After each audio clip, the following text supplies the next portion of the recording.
Hi everybody, my name is Heather Deal and I'm Deputy Mayor of the City of Vancouver. And before we start tonight's proceedings, I'd like to acknowledge that we're on the unceded territory of the Musqueam, the Squamish and the Tsleil-Waututh people, and we thank our hosts for their hospitality. I'm here to represent Mayor Gregor Robertson and all of City Council in Vancouver. As you know, we're very keenly focused on energy at the City. In fact, we have our Renewable City Strategy, which says that we aim to derive 100% of the energy used in Vancouver from renewable sources by 2050. We're very proud of this. We're one of the first municipalities to get out there on this. And I read in the Twitterverse today that, in fact, there's now a plan proposed for all of Canada to get to 100% renewables by 2050 that I believe was done in Stamford, if someone can check their Twitter feed. I just wanted to say that the talks here tonight are going to be something that we're going to be watching very closely, because without the creativity and the many angles of thinking about this challenge before us, we won't get there. We've just put an artist in residence in the sustainability department at City Hall in Vancouver, because it's going to take scientists, it's going to take people with traditional knowledge, it's going to take people with all kinds of different approaches to this, and it's going to take a lot of creativity to build in the systems that we're going to need to get to this energy system that's all renewable by 2050. So I'm super excited. You've got a great panel tonight. I won't take any more of your time. I'll just simply now introduce you to Shelley Ambrose, who's the Executive Director of the Walrus Foundation and publisher of the Walrus, and I met her earlier tonight, and she does many, many other things, so I expect to see her come out with a whole lot of hats on her head. Shelley, over to you. Thank you.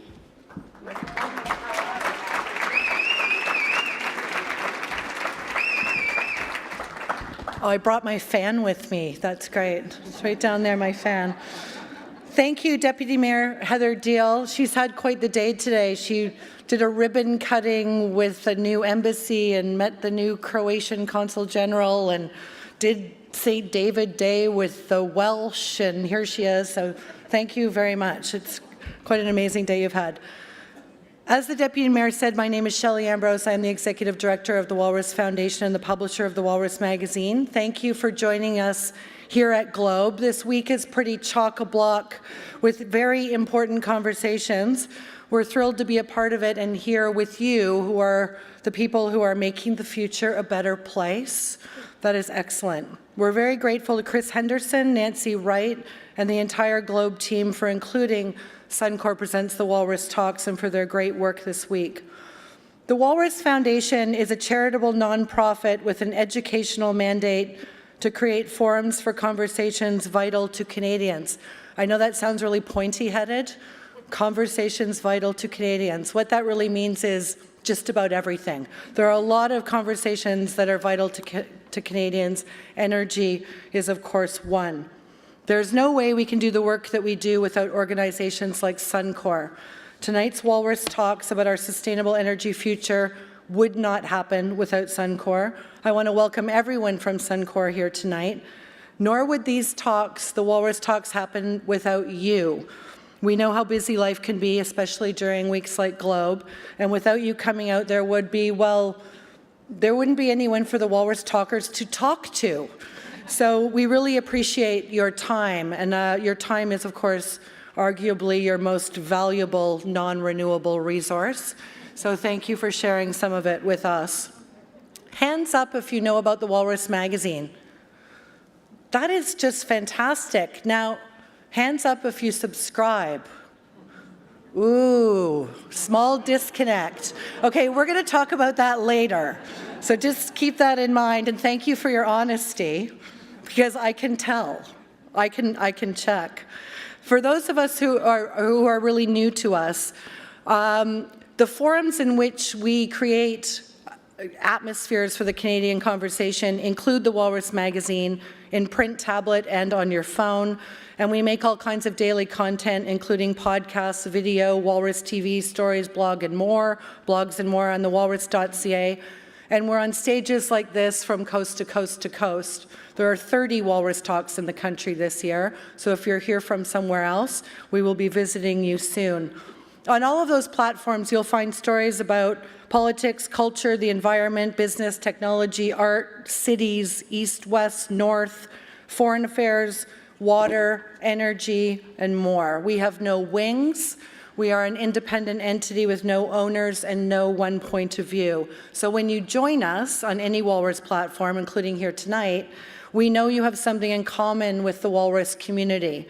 You are fearless, you are witty, you are thoughtful, and you're curious about Canada and its place in the world. That's a pretty nice way to be. That's you.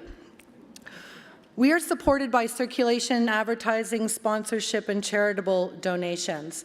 By being here, you are supporting us, as do our national partners at SSHRC, Inspire, Shaw, and AMIA Aeroplan. They help us go everywhere that we go, and we're very grateful.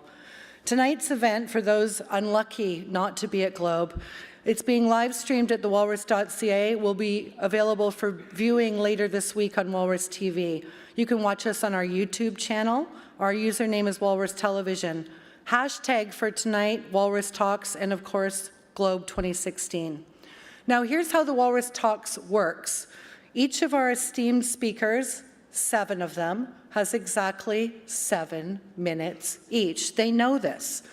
There is no MC. I do not pop up like a jack-in-the-box and read their entire bio to you. They will introduce themselves. Their bios are on the back of your program. They will be the program's in speaker order. We know you can follow along. You will hear and see 7 speakers in a row. Our hope is that an hour from now, you'll be thinking, I never thought of it that way, and we'll have a lot to talk about at the post-talks reception and out there in the world. So just before I disappear and let them get underway, I'd like to thank all of our speakers, all volunteers, in advance. We're very grateful to them. So thank you to author and environmental lawyer David R. Boyd, Earnscliffe Strategy Group's Velma McCall, Simon Fraser University's Nancy Allweiler, the Natural Step Canada and Energy Future Labs' Chad Park, Alberta CoLab's Alex Ryan, Chrysalix Energy Venture Capital's Wal Van Leerup, and former National Chief of the Assembly of First Nations, Chief Sean Owenchut Atleo. Thank you all for coming. Let us begin.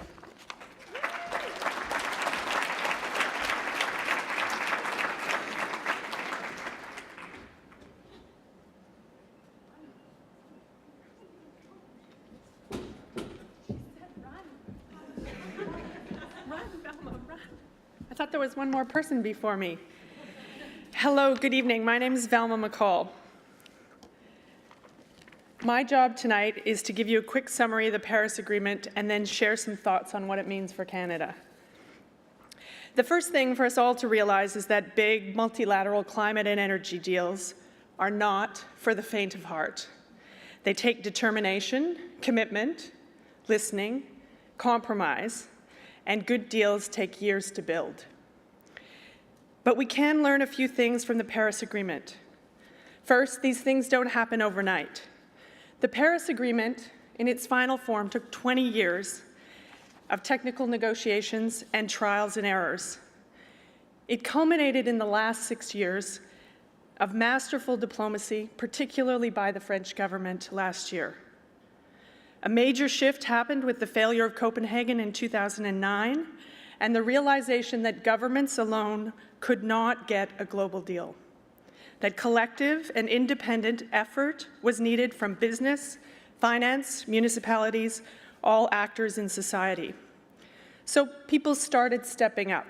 Coalitions of doers and problem solvers were formed, and in Paris, those voices helped secure the deal. It was one of the most interesting things about what was there in Paris this year. So one thing is certain this week. Reaching a pan-Canadian deal is going to be tough, with the premiers and the Prime Minister meeting across the way here tomorrow. Maybe even a little messy, and it may take more than 2 meetings in 6 months for our federation to find the right path forward.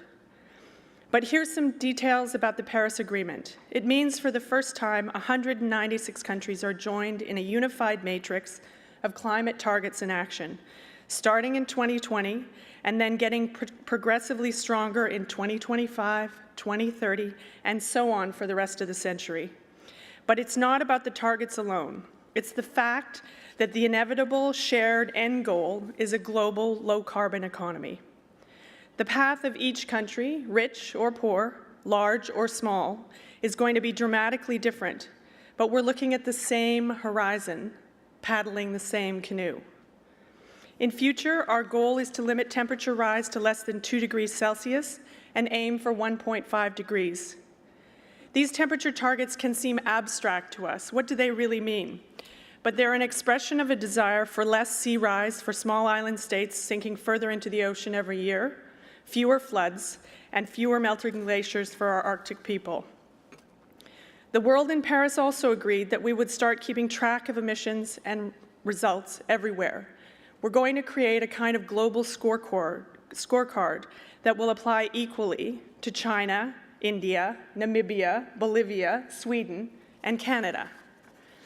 And in the age of big data, we're going to be able to start tracking our progress on our smartphones to look not only at our energy consumption for our homes and our families, but we're going to start keeping track as a country, collectively, transparently reporting emissions from Quebec and Manitoba and Alberta, and then how all that adds up for Canada. But then so is every other country. The other big piece of the Paris Agreement was financing, and I could spend my whole evening with you tonight talking about financing and what it means. But for tonight, let's just say that $100 billion per year starting in 2020 is going to be invested in low-carbon energy systems and development in poor countries for the foreseeable future, which in turn creates demands for innovations and technologies that smart Canadians can export to the world. You see, Paris isn't all targets and limitations. There's economic upsides as well. So what can we learn in Canada from the success in Paris?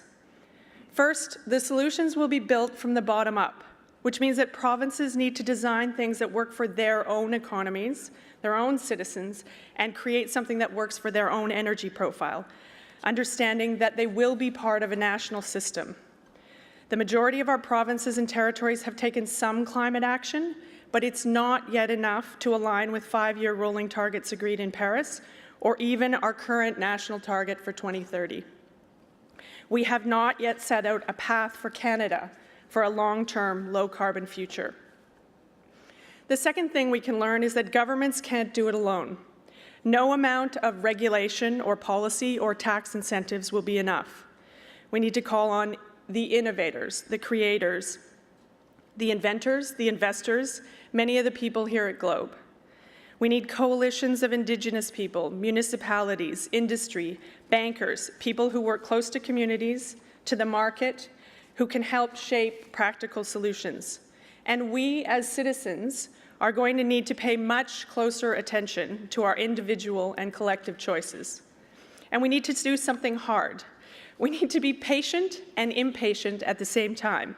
Impatient to want action right away, while being patient that a good, durable, intergenerational Canadian deal needs a bit more time. Let's be honest that we're not going to get everything at tomorrow morning's meeting, but also let's not be afraid of the healthy debate we're about to hear. There's no surprise that our leaders are going to have a bracing, candid conversation tomorrow. We should all welcome a little bit of public tension as we're starting to see on the issues. After all, we're up to something big here. We are redesigning the new energy, transportation, buildings, manufacturing, and energy systems for a low-carbon future, so we need to get it right. But we don't have time for endless policy debates or talk shops. Yes to consultation, yes to sometimes longer process for collaboration, but no to further delay. We need specific, measurable, targeted implementation plans to deploy technologies, to export our innovations, to make partnerships with Indigenous leaders, to diversify our energy sources, to change our infrastructure, to reduce our emissions. And we should be cautious of governments who want to think only within their own borders, even here in this country. We are more than a collection of 13 jurisdictions, and Paris means that we're all part of a global system. The Paris Agreement is a masterwork of interlocking pieces that support a low-carbon future. If we can figure out how 196 countries can travel on the same path, we can certainly figure out how 13 strong-willed, vibrant provinces can deliver results for the economy and for the environment, and as the Prime Minister said this morning, both feeding the engine of innovation for the next generation. So let's remember these lessons as we're reading the headlines tomorrow morning and in the months to come. Multilateral deals are tough, but they are totally worth it. Thank you.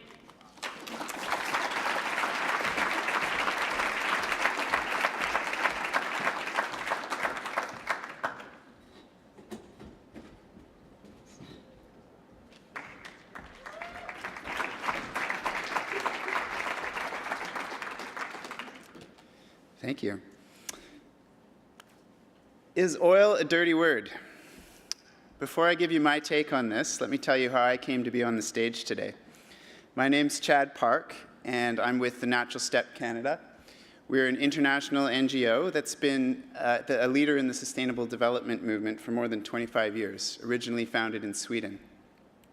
Last year, I moved my young family from a timber frame home in the beautiful Gatineau Valley in Quebec to an older home right near West Edmonton Mall. Why? That's a good question. Well, I'm from there. It's home for me. I even cheer for this hockey team. As a sustainability leader from oil country, I've often found myself playing the role of translator, translating Albertan to non-Albertans, and vice versa. We're facing a big challenge as a country. Alberta's in the crosshairs, but it's a national challenge with global implications. That's why I felt drawn to come back to my roots for the opportunity to lead an exciting initiative called the Energy Futures Lab.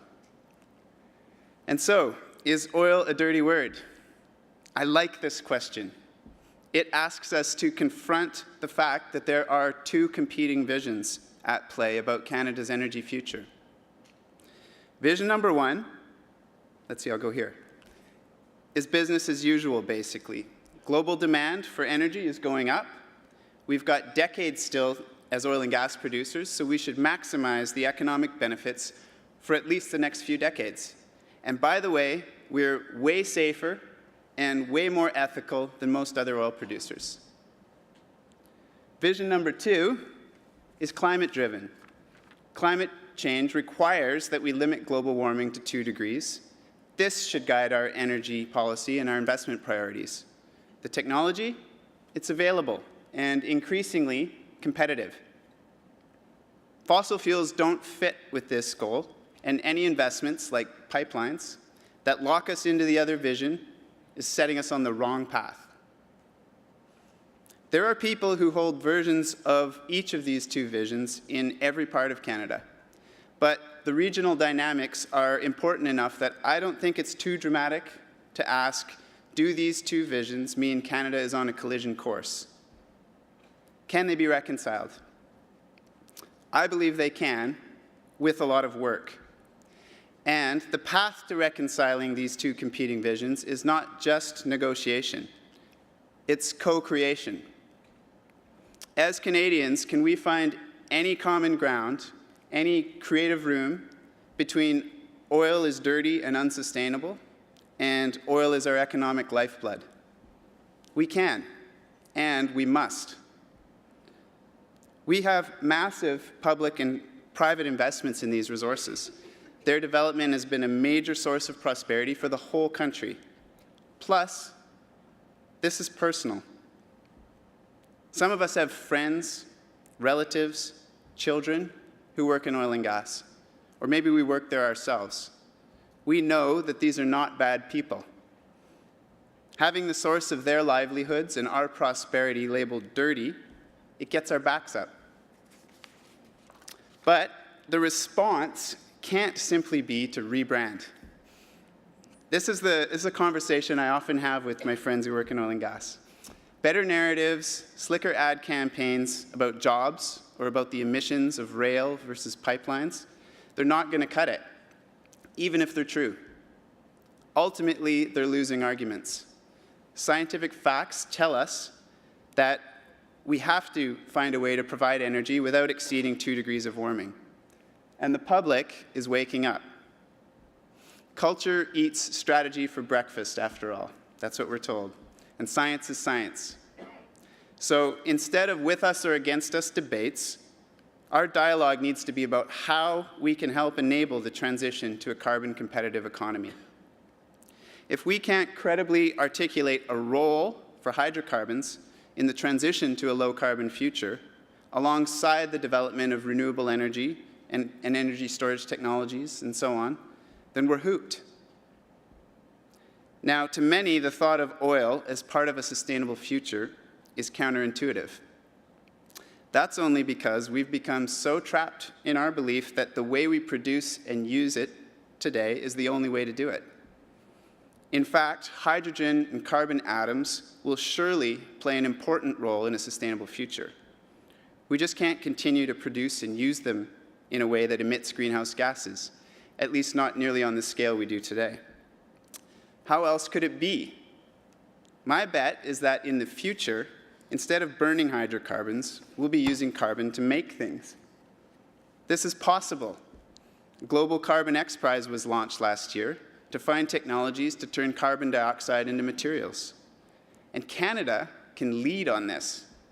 In fact, one of the fellows of the Energy Futures Lab, he's here actually, is developing technology to turn CO2 into carbon-based nanofibers. I can hardly even say it. He's trying to turn CO2 into yoga mats. Seriously. We're not there yet, but this is ultimately where we need to get to if we want to make use of these resources instead of ending up with stranded assets. We simply can't get to where we need to with tweaks to business as usual. We also need some moonshots. Many people want to be part of a positive, forward-looking effort to help shape the future. They don't just want to cope with the future or suffer its consequences. I bet most of you are part of that group. It's the radical middle. This is the spirit and the work of the Energy Futures Lab. An amazing group of innovators from a wide range of backgrounds across Alberta have come together. Oil and gas executives, clean tech entrepreneurs, First Nations leaders, government officials, environmental advocates, and so on. I think there's about 5 of them in the room, actually. And I must say, in the mix, there are supporters of both the NDP government and the Wild Rose opposition, and probably every other party as well. This group is committed to the hard work of finding common ground between them and to finding breakthroughs together. And we want you to be involved too. You can get on energyfutureslab.com. You'll meet the fellows and you can stay in the loop with the latest developments. There'll be lots of ways for you to engage in the next few months. So back to my question, is oil a dirty word? No, it doesn't need to be, but we'll need to reimagine its role in our future. Stand down from our high horses, empathize with people who hold different narratives, and focus our innovation efforts on big goals that we can achieve only by working together. Thank you.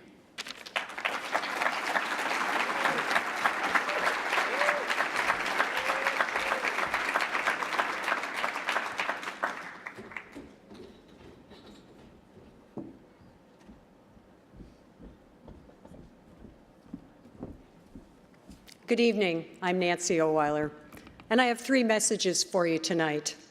Prices matter in our economy and our lives, but our economy needs help from government and support from you to get those prices right. We must, and more importantly, we can substitute less polluting energy sources for more damaging ones. Pricing carbon and pollution can help speed a transition to a low-carbon economy by leveling the playing field between fuel types, substituting investment in clean technology, creating jobs, and have Canada show leadership in reducing its GHG emissions, as Velma and Chad have said. Our economy handles billions of transactions a day. Its ability to do this well requires prices to signal scarcity.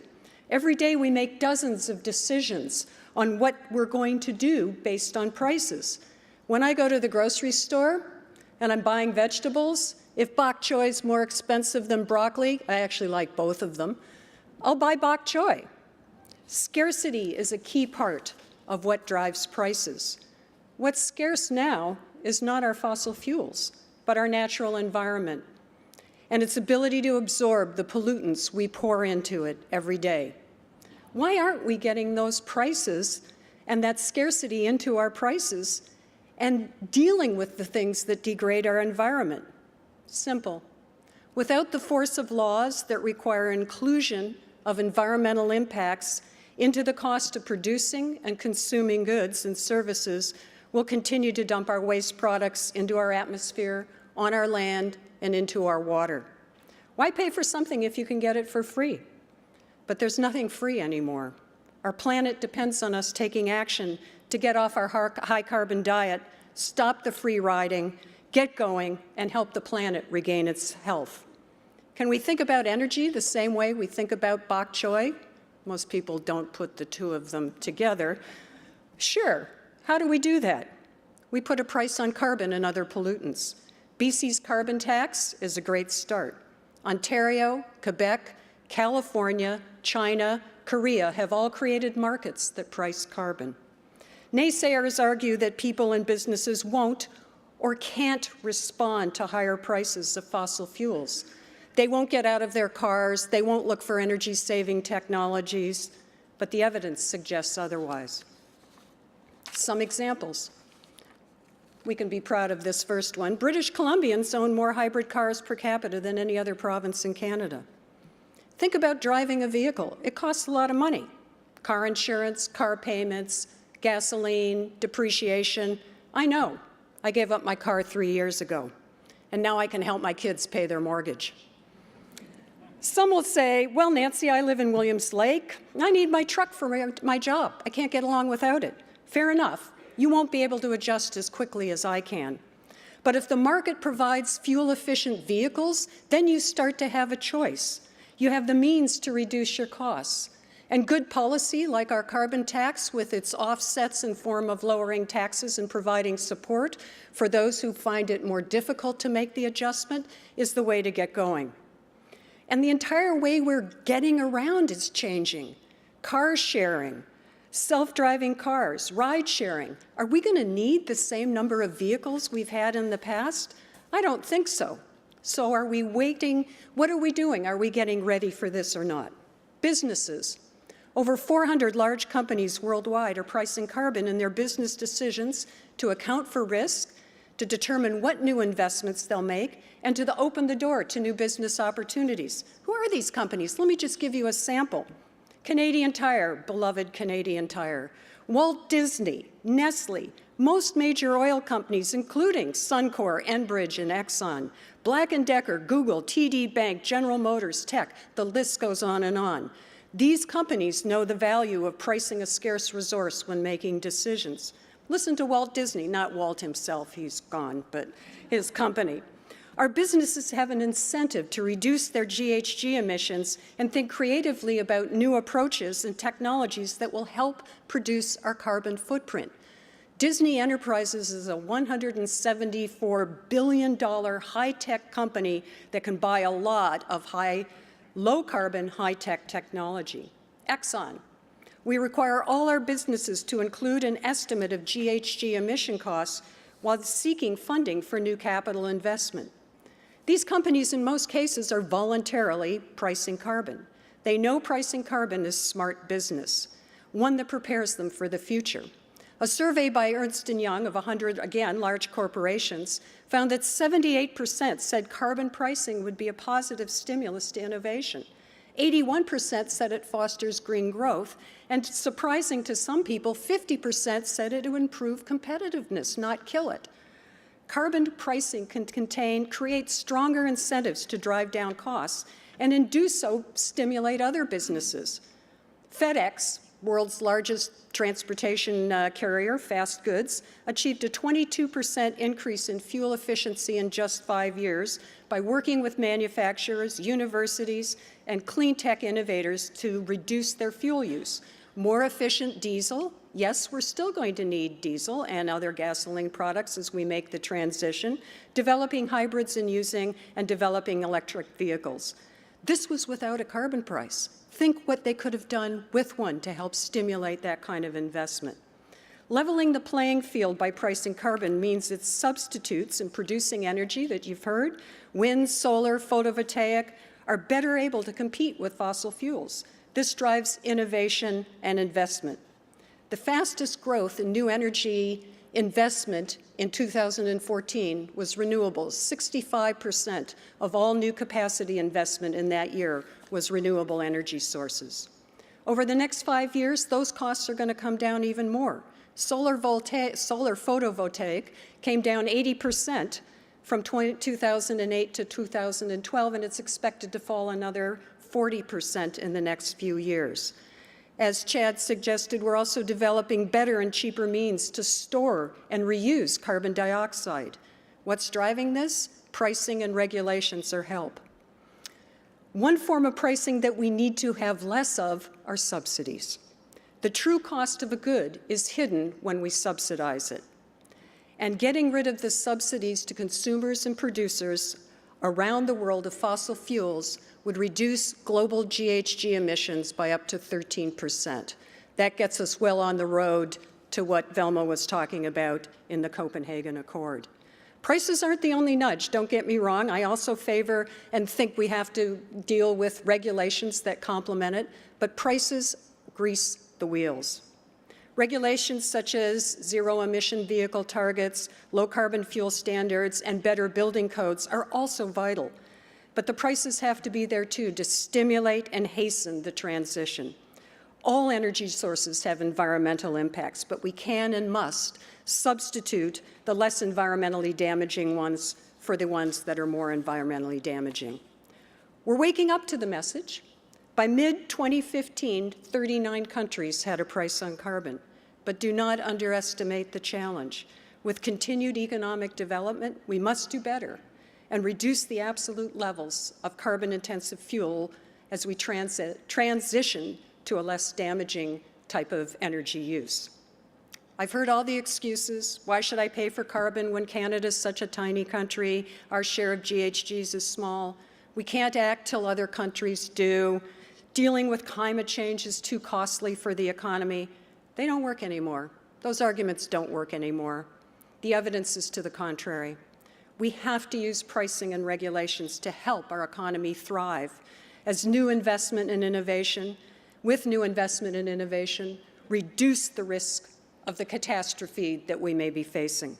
Scarcity spurs innovation and change. If it didn't, we'd still have manure in the streets. Which path depends on actions we take today. My plea to you and to government is don't be afraid. Help us get on the right path. Speed up the transition to a lower carbon world by pricing carbon as an accompaniment to other regulatory policies. Help sustain our planet's ability to maintain and protect our ecosystems, and therefore all of us. Thank you.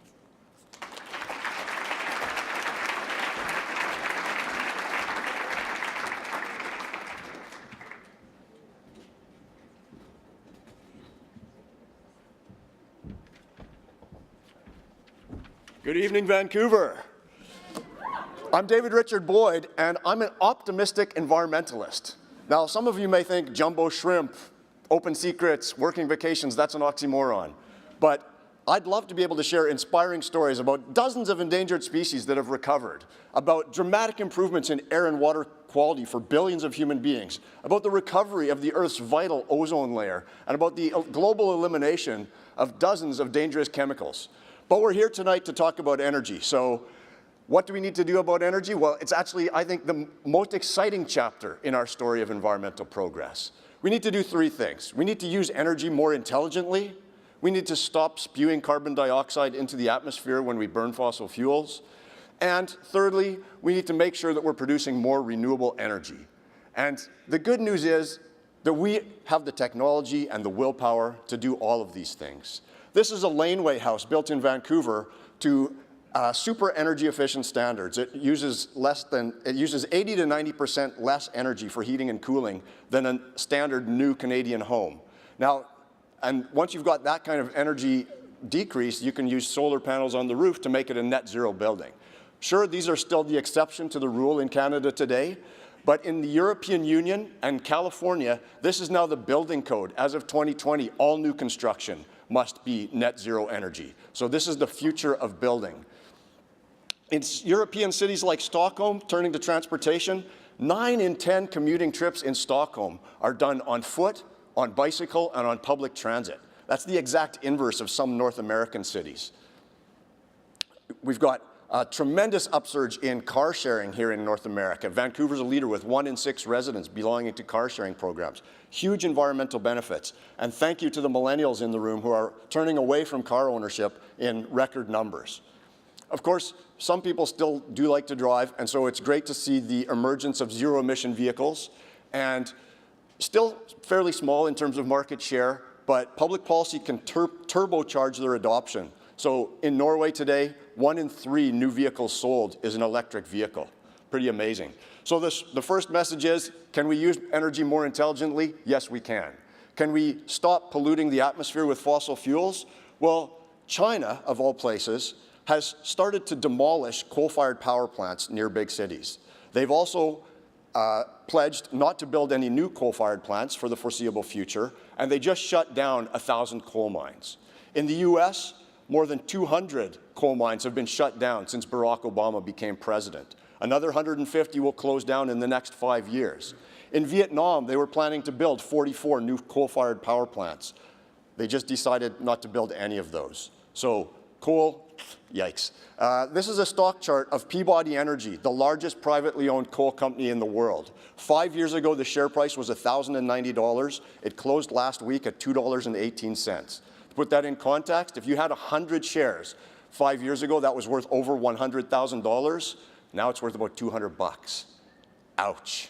Let's hope the Suncor chart never looks like this, huh? And so, what's replacing coal? Well, for a few years it was natural gas, but in 2011 something remarkable happened. For the first time, new investment in fossil fuel electricity was surpassed by new investment in renewable electrical capacity. And every year since, that gap has widened. You can visit German cities now where almost every building has solar panels on the roof. We're seeing utility-scale solar farms like this one in Southern California. This is 600 megawatts, over 9 million solar panels, enough to power hundreds of thousands of homes.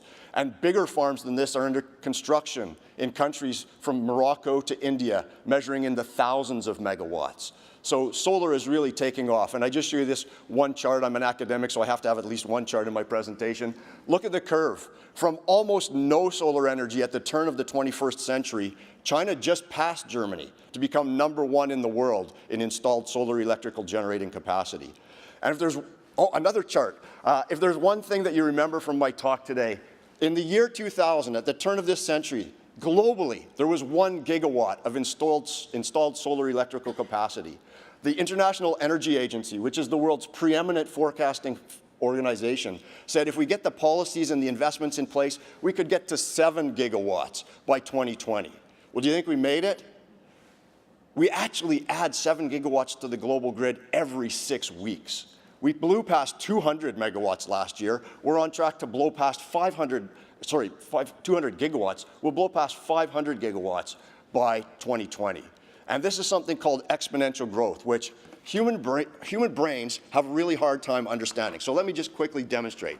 If I take a sheet of paper, 0.5 millimeter thick, and fold it in half, it's doubled. If I fold it in half again, it's quadrupled. Lo and behold, a third time, it's 8 times as thick as it originally was. If I folded this piece of paper 51 times, how thick do you think it would be? As thick as a dictionary? No. As tall as a person? No.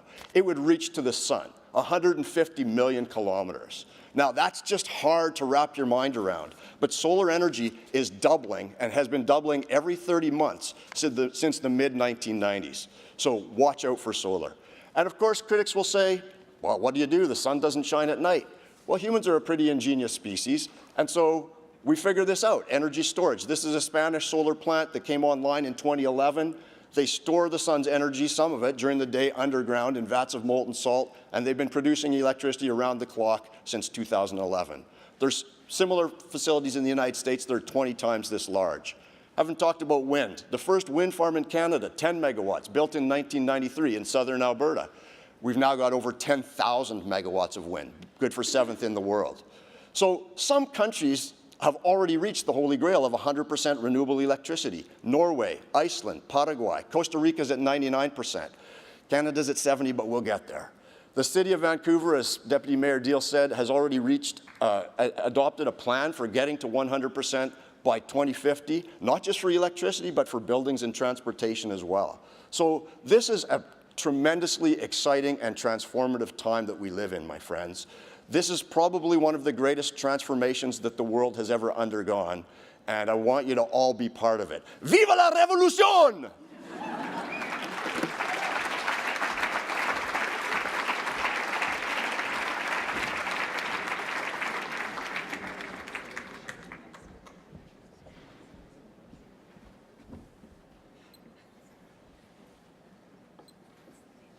Hi, I'm Alex Ryan. It's great to be in Vancouver. So, tonight I'm going to talk to you about Alberta CoLab. I'm from the CoLab, and that's within the Department of Energy, within the Government of Alberta. So I've noticed as a species, we like to collect things. I have a colleague who likes to collect the passes that they get from every conference they've ever been to. I have an uncle who collects fast cars. Me, I like to collect questions. So the question that I want to put up, and hopefully we'll get the slides working. I've got the clicker. Okay, hopefully I'll get the slides working. We have the technology. So I like to collect questions. And I find this to be an interesting question. It's an interesting question because there are many other important questions about the future of Canada and the future of Alberta that rely on the answer to this question, at least in part. So when the Government of Alberta is asked, what is Alberta's energy future, we normally provide an answer something like this. So we divide the energy by type, we collect historical data, and we project it to provide a forecast into the future. So if we ask how we arrive at that answer, it usually starts in an Excel spreadsheet, on a computer, in a cubicle, in a windowless office, something like this. And when the projection has been produced, it's given to some senior leaders, and they sit in a windowless room around a table, and they approve it. But as we know from any good spy novel, a desk is a dangerous place from which to view the world. So when I'm asked, what is Alberta's energy future? My answer is, I don't know. There's only one forecast that I'm confident in making, and that is that it won't be the forecast that we have made. And the reason I'm so confident about that is because of you. Because for this forecast to eventuate, it means that every decision and every action that we make over the next decade will have no effect. It'll mean there'll be no disruptions in the political system, in the economic system, in the social system. And so I'm quite confident in my prediction that this is not the future that we will see. That's not to say that this kind of forecast does not have value, but it's not the answer, for me, a sufficient answer to this question. If we want a new answer to this question, if we want a new what, first we need a new how. The new how should be more strategic and project us out beyond just the next decade. The new how should be more systemic and account for the interplay between society and the economy and politics. It should be more participatory so that we get out from behind our desks and we engage with people in conversation. It should be more robust to the inevitable perturbations that will occur. And it should be more intentional so that we co-create the future that we desire. Alberta CoLab is a new how. Alberta CoLab is three things. CoLab is a space. It's a space for bringing people together to convene them to have these kind of conversations. It's a space where we encourage them to write on the walls. CoLab is a team. This is our team, small but mighty. From left to right, we have Karen, Brent, yours truly, Eleanor, Roya, Jessica, and Laura. And not pictured here is Selva, our foresight expert. And CoLab is an approach. We use systemic design and strategic foresight as a tool set for taking on these complex questions. Strategic foresight helps us to project into futures, to explore divergent futures, and not just the probable future, but also possible futures, plausible futures, and most importantly, preferable futures. Systemic design helps us to explore complex and messy situations, to bring stakeholders with different perspectives around the table, to do deep dive into root causes, and to produce innovative strategies, organisations, prototypes, and systems. So when Alberta CoLab is asked, what is Alberta's energy future? We don't provide just one answer. Here are 4 answers we have to that question in the form of different scenarios. And these scenarios are divergent, they span 30 to 40 years, and they look at increasing disruptions to business as usual. We still have the prairie scenario, which gives you a business as usual case. But we also include cases where various disruptions have occurred to our political and our economic systems. And we look at how those interact with one another. CoLab has helped with the Alberta Energy Executive Team in how we hold our strategic conversations. This is how we now set priorities across the integrated resource management system. The Alberta Environmental Monitoring and Evaluation and Reporting Agency, which you can see on the exhibit floor here, is a result of a systemic design project. We've also helped to design a common risk management framework for upstream oil and gas, and are working on a liabilities management framework. Over the last 2 years, we have completed 68 projects across the entire government using this new how. The new how is spreading. Nesta recently published a map of global innovation labs in the public space, and Alberta CoLab is one of over 100 labs now at all levels of government. This new how is not just within government, but the Energy Futures Lab is an example of this kind of approach for multi-stakeholder work outside of government too.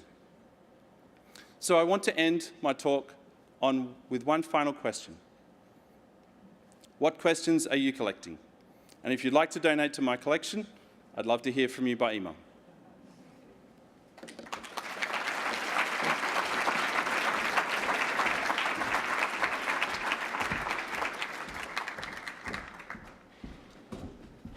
I'll make a couple donations right now.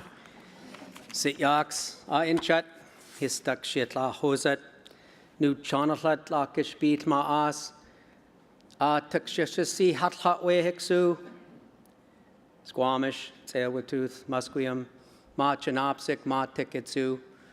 I join the Deputy Mayor in acknowledging that we're here in beautiful Coast Salish territories. I'm home on the West Coast. My village of Ahousaht, the New Chonolth, is not far from here. The house that I come from is called the House of Dlakishbeat. And I really appreciate all of the words that have been spoken. Humbled to be invited to offer a few thoughts. Thankful that the voices of Indigenous peoples, both here and around the world, are being included.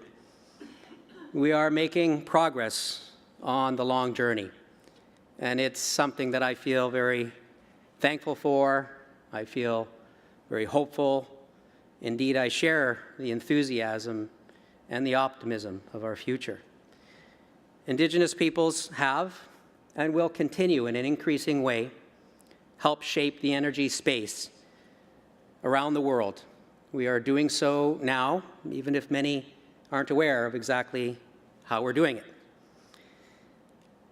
Indigenous peoples, such as those where I come from here on the west coast of Vancouver Island, the Nuu-chah-nulth, were one of 32 language groups just in BC, one of 52 in Canada, one of thousands from around the world, and we're one Indigenous peoples of the approximately 400 million Indigenous peoples globally.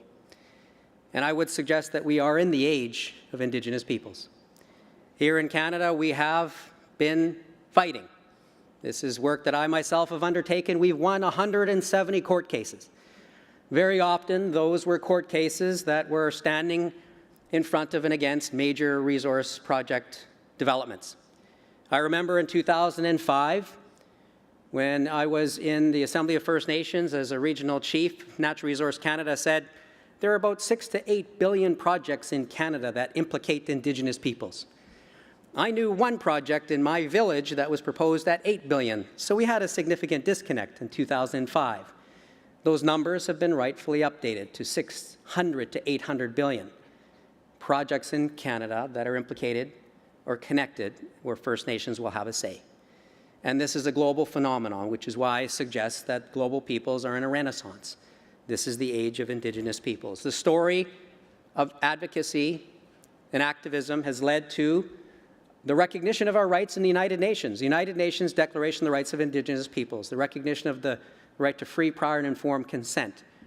I had opportunities to be involved in those talks in New York and Geneva, connecting my experience in my little village, my little fishing village here on the west coast of Canada, with Indigenous peoples globally.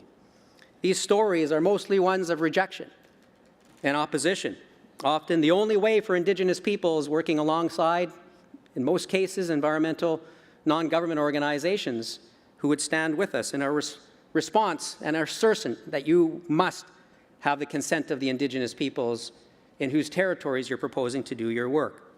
I've paddled the Peace in northern British Columbia on the Site Sea. I've taken a flight with James Cameron to northern Alberta, stood with those out in the Atlantic coast who were in opposition to energy developments and fracking in that part of the country.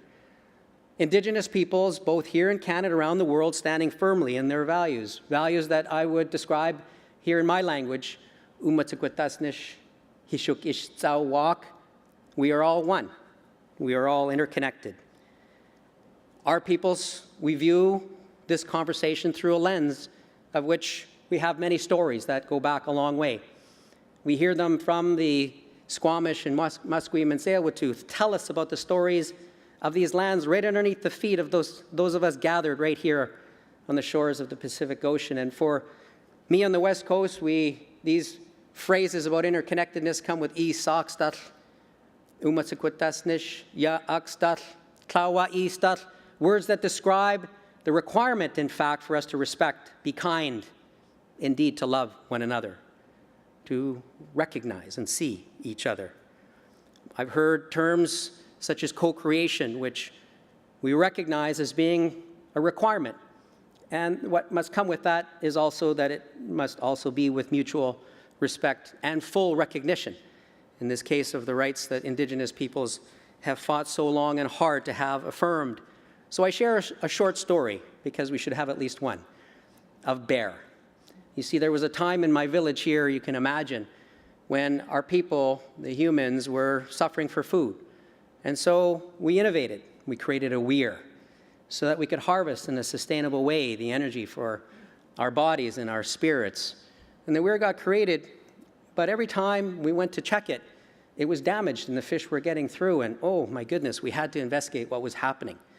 So man stood behind the tree and watched what happened. And sure enough, there came Bear, powerful and big and hungry, getting the fish that was bountiful in this weir that our people had created, took it off into the bush.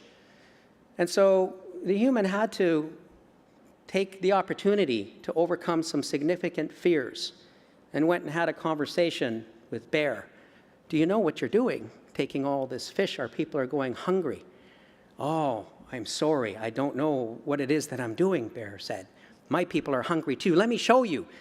So we offered to take the human, who agreed, even though maybe scared of this powerful bear, and off they went into the bush, over many mountains, too far, in fact, for the human to be able to walk. So the bear put the human on his back and carried him the balance of the way. Arriving at the village, bear took off his fur, his outer layers, and brought the human to meet the chief of the bear people. And a long story short, you can imagine it would take more than 7 minutes to tell this story. They arrived at an accord, a protocol, a treaty, which is what our people have always done with the living environment around us. And in the conclusion, they learned to see each other, respect that each other had needs and in fact would suffer periodically. And they arrived at a sharing agreement, a protocol, a treaty over how we would use the resources in that river. You see, it required vulnerability to achieve this innovation of sharing. It took both seeing each other in new ways. It required feeling safe. Bear offered up what Einstein had taught people later, that we can't solve old problems with the same consciousness that created it. And so Indigenous peoples here, of which I'm only one, coming from a small community on the West Coast, our peoples are taking our rightful place in our respective territories. And we're offering encouragement that through our language and through our stories and through the wisdom of the elders, that we can and must dare greatly together. It requires the willingness to see one another and true vulnerability, that at times we have to carry each other on one another's back. And that's scary. And so, yes, we must move with great haste. We must also do so with great caution, with much respect, and I would suggest with great love. This will require our future, that of co-creating, as we've heard here today, with Indigenous peoples as knowledge holders, as title holders, as full partners. A new economic and energy model is emerging. It's being shaped by Indigenous peoples with understandings of reciprocity, of regeneration, of respect, anchored in recognition. By daring greatly together, we're reimagining our relationship with our environment and the resources that we share. So just as Bear taught us, this is filled with hope. This is for our kids, and this is for our grandkids. This is our future. Chuauna, tleko, tleko.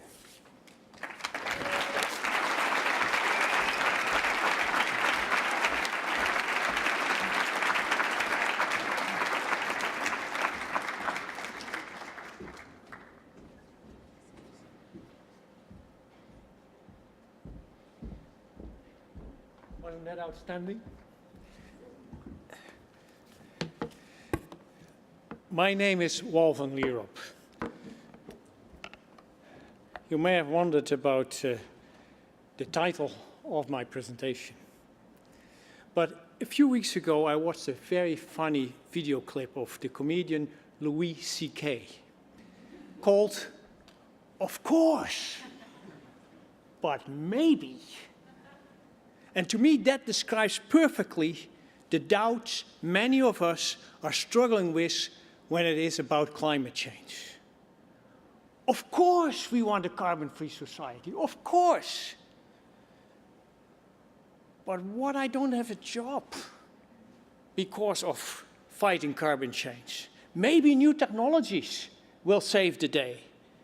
Maybe it won't turn so bad after all. Gas is cheap. Should I not? I mean, that car is so much. Of course not. Of course not. We all aspire to a carbon-free society. We have to, of course. As a venture capitalist, I'm continuously working on new innovations that can help us battle climate change. The key question is not any longer, can we change, but how fast can we change? Time is becoming of the essence. Cristina Figueres, the main negotiator for the UN in Paris, said 2 weeks ago that we should be very concerned if by 2020 we haven't peaked in our demand for fossil fuels. And earlier this year, the World Economic Forum declared the climate crisis the #1 risk to the economy. We have to change. Of course. There cannot be a maybe. The clock is ticking. But as Al Gore said during the TED Talks here 2 weeks ago, the maximum what is politically feasible still falls far short from solving the crisis. We have to expand the limits of what is feasible. In that context, it was great that at COP21, Bill Gates launched his Breakthrough Energy Coalition, aiming to double the public funds for energy research over the next 5 years to a total of 20 billion. That is necessary because, let me share with you a funny tweet from Michael Liebrecht of Bloomberg New Energy Finance. He said, it would take the UK an extra 3 terawatt of power to switch all 35 million cars and all 16 million British households for their heating totally to 100% electricity. And that is what they would need to meet their COP21 targets. I mean, now think of that. That's the equivalent of building hundreds of thousands of new windmills. That's virtually impossible. We need new breakthrough innovations. Fusion, wave power, something totally new. If we focus too much on incrementalism, we will pay dearly later in the next few decades. In the meantime, however, we absolutely have to accelerate working with the innovations we have today, scaling them up, building out the infrastructure. It's of course very encouraging that more and more countries are stepping up to the plate. I'm very pleased with the actions of the new Canadian government, and I'm of course also very pleased what the British Columbia government announced a few weeks ago in their BC Tech strategy. But the bulk of the financing will need to come from the private sector. And it's not a small piece. The International Energy Agency forecasts that the cost to switch to 100% renewables by 2050 will be 44 trillion. A scary big number. Much more than the current pledges to COP21. In addition, the insurance industry is increasingly getting very worried about the cost of climate change-related damages. Like, to put it in perspective, only the city of Miami is facing 3.5 trillion in water damages. 3.5 trillion just in the city of Miami. A daunting threat, or maybe a great opportunity, a very exciting opportunity to create sustainable growth. Maybe what we are talking about here about climate change is actually an enormous economic change that we need to go through. Think of how much we think can be earned with building dikes, electric vehicles, related infrastructure to prevent most of the impacts of climate change. Financial, attractive, sustainable investment opportunities are popping up in virtually every industry. And so it's no wonder that, according to McKinsey, sustainability will be the biggest, by far the biggest investment opportunity of our lifetime. But the current investment levels are still very low. I mean, some people have touted, gee, great, last year, 330 billion invested in clean energy. And it's not small. But how do we get the financial community to fully grab the 44 trillion investment opportunity?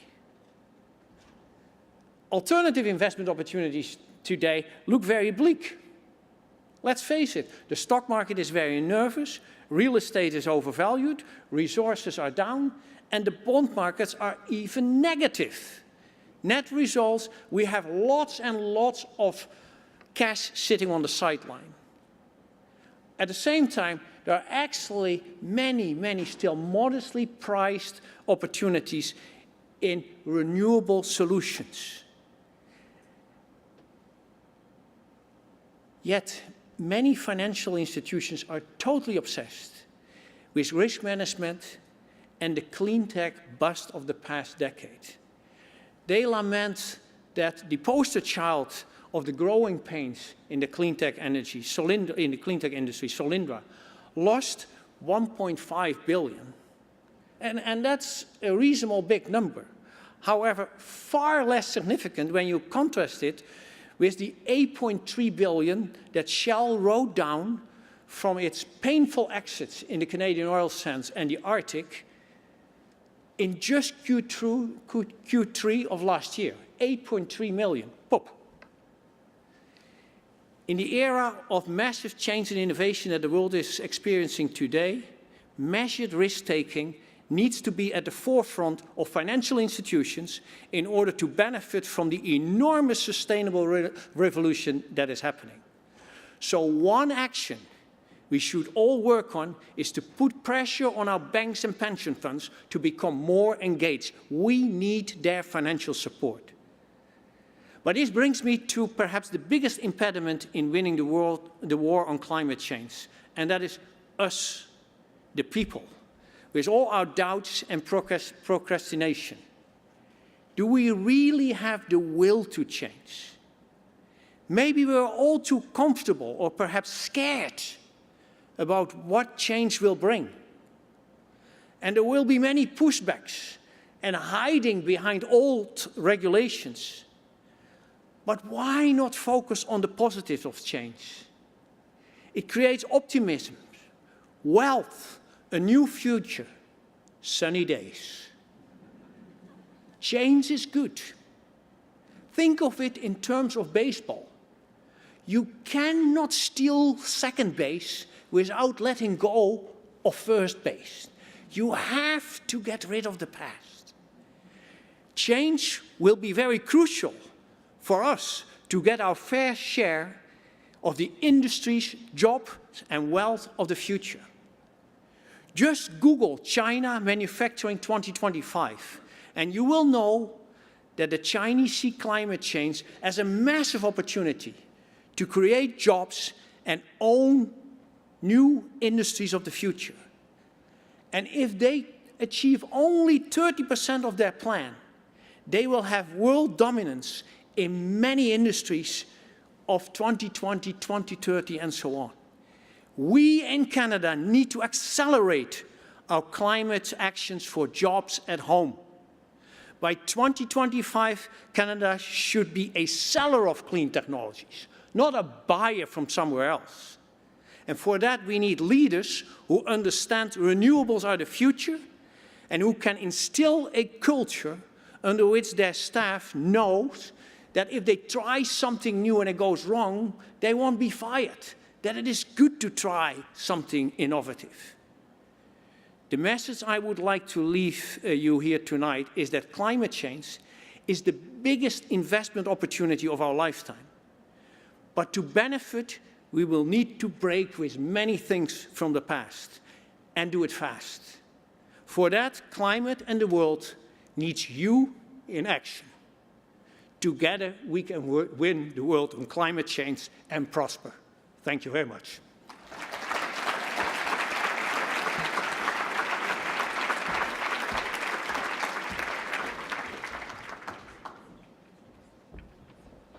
Run, Shelley, run. Well, we're almost perfectly on time. All of our speakers remind me of the 6 most dangerous words in the English language. I thought it would go away. That's not good. I want to thank Heather, David, Velma, Nancy, Chad, Alex, Wal, Chief Atleo for all of your words tonight. Please join me in welcoming our friend and partner in this endeavor, Suncor's Vice President, Sustainability and Communications at Suncor Energy Inc., Arlene Strom.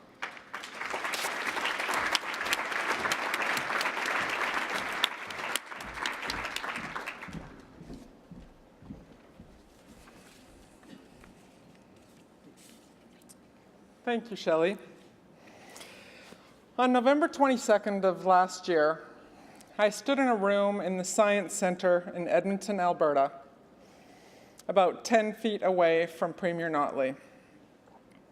With her were 4 CEOs of Canada's largest oil sands companies, 5 courageous leaders from significant environmental organizations in Canada, Chief Tony Alexis from Treaty 6, Dr. Andrew Leach, who led the expert climate panel in Alberta, and our Minister of Environment.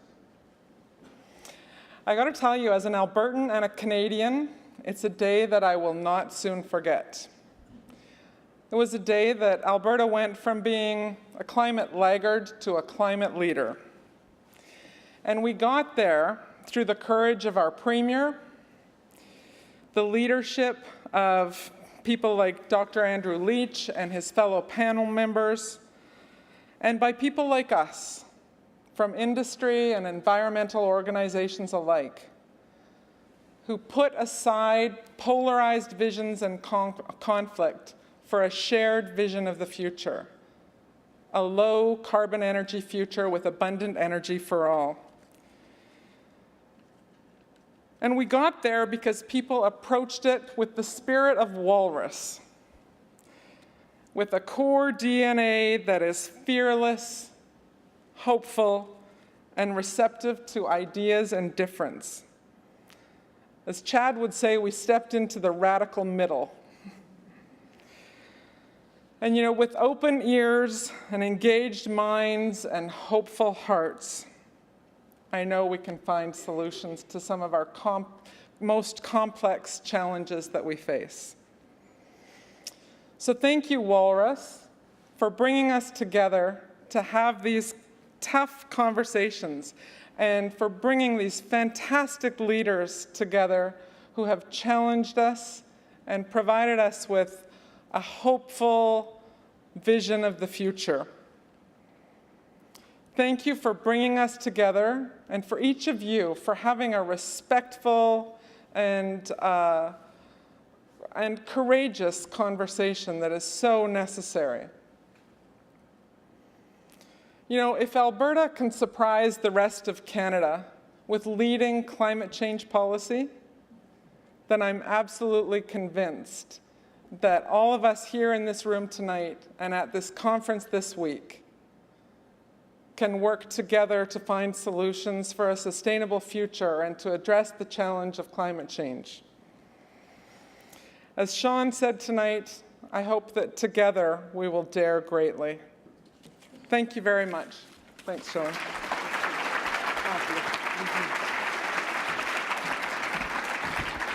Thank you, Arlene, and everyone at Suncor. It's not an Alberta conspiracy, but I too am from Calgary. I live in Toronto, and as Chad said, I often find myself in Toronto explaining Alberta to Central Canada. It's Yahoo, not yeehaw. You say get off your high horse. I have to explain he's all hat, no horse. There's all these things we have to translate. I do find that Alberta finds itself on the defensive a lot, but there's obviously some very great things coming out of my home province. We don't want that music. We don't want that music. Thank you. Tomorrow, Suncor's president, Steve Williams, who you may know was named CEO of the Year by a Report on Business magazine. No, at the Walrus, we don't mind if you read other magazines. That's okay, as long as you subscribe to ours, which you can do outside on your way home. Yes, so Steve was named CEO of the Year by Report on Business, and the headline in ROB read, "Oil tanked, Suncor didn't," which I thought was just a great headline. He's going to be here tomorrow at 8:15 in the morning, along with Al Monaco, the president of Enbridge, Professor Michael Porter, Diane Regas, Zipporah Berman, and our friend from the Globe and Mail, as opposed to the Globe Conference, energy reporter Sean McCarthy. So that's at 8:15 tomorrow morning. There are 25 more Walrus talks this year, different topics all across the country. We'll be back in BC this fall, Vancouver, Whistler, Surrey, and Victoria. We're obviously in every other province, and in 2017, we're actually getting to the territories. So wherever you might be, please join us. We hope we've given you some food for thought and that you will subscribe. Here's the thing about subscribing. So It saves you a lot of money. I'm practically mailing it to you for free. It saves you a lot of money. You don't have to go to the newsstand in the rain. You also, it saves you time. It will prove your love, not just for all things Walrus, but for your community and your country. It's very hard to be Canadian if you don't read the Walrus. And that's just true. So step right up. It's about $28. Just do it.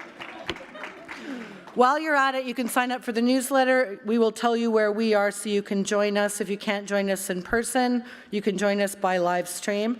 Thanks to our national partners, Shirk, Inspire, Shaw, and Amia Aeroplan, to our fabulous Walrus event team, David Leonard, Kaylin Cooper, Leanne Stepnow, Cody Galt. Thank you, Globe, for having us. Thank you to Suncor for this and all you do. And thank you all for coming out from behind your desks and having conversations with us and with other people. We hope you'll join us at the reception. There is food and drink.